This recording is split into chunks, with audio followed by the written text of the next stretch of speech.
Plejer dine studievejledere også at præge op om alle mulige og umulige uddannelser, og i det hele taget kaster om sig med udtryk, som får dig til at stå tilbage og ligne et stort spørgsmålstegn? Så er du kommet til den rigtige video. Jeg vil nemlig danne et overblik over det danske uddannelsessystem.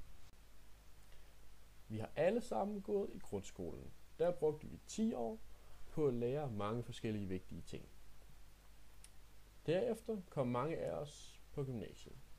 Det vil tage os cirka 3 år. Egentlig er der også nogen, der tager noget, der hedder en erhvervsuddannelse, men det vil vi ikke fokusere på i den her video.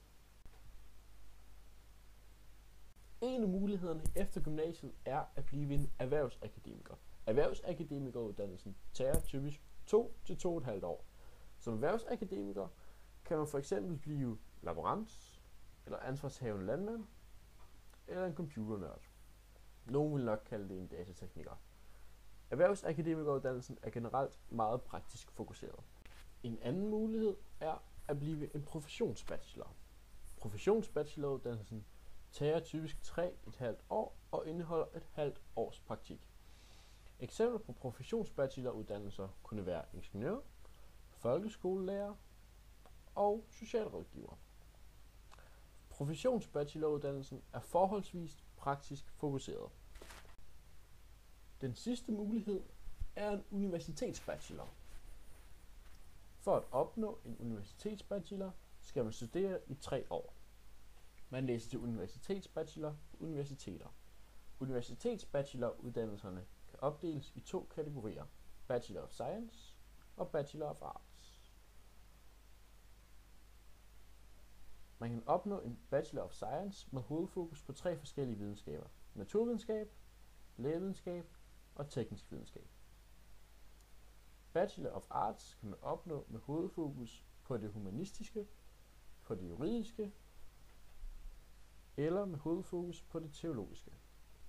Udover at have hovedfokus på de 6 forskellige videnskaber, jeg allerede har nævnt, kan man også opnå både en Bachelor of Arts og Bachelor of Science ved at have hovedfokus på det samfundsvidenskabelige.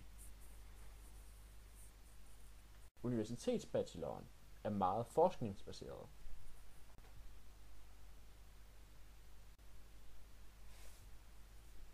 Hvis vi nu skulle kigge på arbejdsmarkedet, så er det ikke alle uddannelserne, der er lige egnede. Både erhvervsakademikeruddannelserne og professionsbacheloren gør en fuldstændig parat til arbejdsmarkedet, på grund af deres praktiske indhold, der gør en klar til job. Men som universitetsbachelor er man ikke særlig egnet til arbejdsmarkedet. Kun 5% går direkte på arbejdsmarkedet. Uddannelsen er nemlig ikke praktisk fokuseret, lidt ligesom gymnasiet, hvor vi heller ikke uddanner os specifikke job. For det meste tager man en kandidat oveni.